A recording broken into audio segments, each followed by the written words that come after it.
ENYയിൽ ജീവനക്കാരിയായിരുന്ന അന്ന കുഴഞ്ഞു വീണ മരിച്ച കേസ് നിങ്ങൾക്കറിയാമല്ലോ. ENY കമ്പനിക്ക് ഇപ്പോൾ മഹാരാഷ്ട്ര തൊഴിൽ വകുപ്പ് നോട്ടീസ് അയച്ചിരിക്കുന്നു. സ്ഥാപനം 17 വർഷം അനുമതി രേഖയില്ലാതെ പ്രവർത്തിച്ചുവെന്ന കണ്ടെത്തൽ വന്നിരിക്കുന്നു. ENY പോലൊരു സ്ഥാപനത്തിന് നേരെ വലിയ വിരൽ ചൂണ്ടുന്ന ഒരു വിവരമാണ് ഇപ്പോൾ പുറത്തു വന്നിരിക്കുന്നത്. മുംബൈയിൽ നിന്നും ശ്രീനാഥ് ചന്ദ്രൻ തത്സമയം ചേരുന്നു.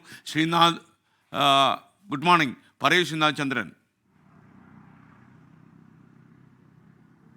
SKN അന്ന സെബാസ്റ്റ്യന്റെ മരണവുമായി ബന്ധപ്പെട്ട് തൊഴിൽ വകുപ്പ് അവരുടെ ഒരു പ്രഖ്യാപനത്തിൽ ഒതുങ്ങാതെ കാര്യമായി തന്നെ അന്വേഷിക്കുന്നുണ്ട് എന്ന തോന്നലാണ് ഇപ്പോൾ ഉണ്ടാവുന്നത്. കഴിഞ്ഞ ദിവസം പൂനെയിലെ EY ഓഫീസിൽ തൊഴിൽ വകുപ്പിൻ്റെ നേതൃത്വത്തിൽ ഒരു പരിശോധന നടന്നു. Maharashtra labour commissioner, additional labour commissioner Shailendra പോളിൻ്റെ നേതൃത്വത്തിൽ ഒരു ടീമാണ് പരിശോധന നടത്തിയത്. ഈ പരിശോധനയിൽ വളരെ ഗുരുതരമായ ചില വീഴ്ചകൾ കമ്പനിയുടെ ഭാഗത്തു നിന്നുണ്ടായി എന്ന് പ്രഥമ ദൃഷ്ട്യാ തന്നെ കണ്ടെത്തിയിട്ടുണ്ട്. 2007 മുതൽ ഇവിടെ പൂനെയിൽ ഈ കമ്പനി പ്രവർത്തിക്കുന്നുണ്ട്. പക്ഷേ അനുമതികൾ ഇതുമായി ബന്ധപ്പെട്ട കൃത്യമായ രജിസ്ട്രേഷൻ കമ്പനിക്ക് ഉണ്ടായിരുന്നില്ല. ഈ വർഷം ഫെബ്രുവരിയിൽ മാത്രമാണ് അവർ ഒരു രജിസ്ട്രേഷന് വേണ്ടി അപേക്ഷിച്ചത്. അതായത് 17 വർഷത്തോളം രജിസ്ട്രേഷൻ ഇല്ലാതെ ഈ കമ്പനി പ്രവർത്തിച്ചു. ഇത്രയും കാലതാമസം ഉണ്ടായത് ചൂണ്ടിക്കാട്ടി തന്നെ അന്ന് അനുമതി നൽകുകയും ചെയ്തിരുന്നില്ല. ഇപ്പോഴും കമ്പനിക്ക് അനുമതി ഇല്ല. എന്തുകൊണ്ട് ഇങ്ങനൊരു കാലതാമസം വന്നു എന്ന കാര്യത്തിൽ ഒരു വിശദീകരണം നൽകാൻ കമ്പനിക്ക് ഇപ്പോൾ ലേബർ കമ്മീഷണർ നോട്ടീസ് നൽകിയിരിക്കുകയാണ്. 7 ദിവസത്തിനകം ഈ കാര്യത്തിൽ ഒരു വിശദീകരണം നൽകാൻ കമ്പനി ബാധ്യസ്ഥമാണ്.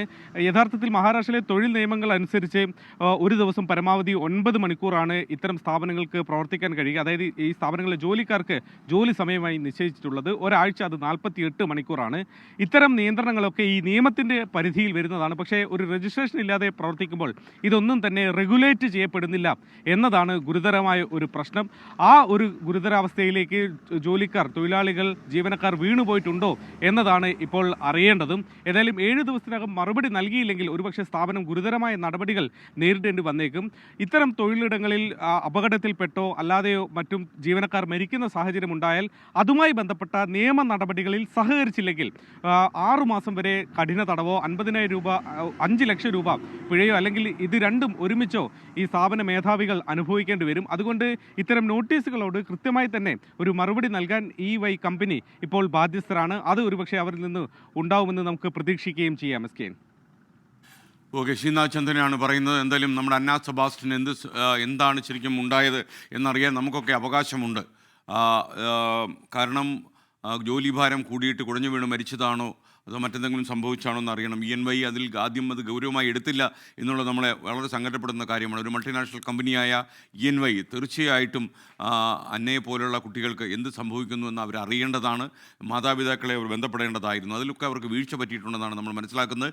അന്നയുടെ പിതാവ് തന്നെ ഈ കാര്യം തുറന്നു പറയുകയും ചെയ്തിരുന്നു. എന്തായാലും ഈ തൊഴിൽ വകുപ്പ് ഇത്ര കാലവും യാതൊരു രേഖയുമില്ലാതെ പ്രവർത്തിച്ച സ്ഥാപനമാണ് മഹാരാഷ്ട്രയിൽ ENY എന്ന് പറയുന്നതും നമ്മളെ വല്ലാതെ ഷോക്കേൽപ്പിക്കുന്നു എന്നതാണ് സത്യം.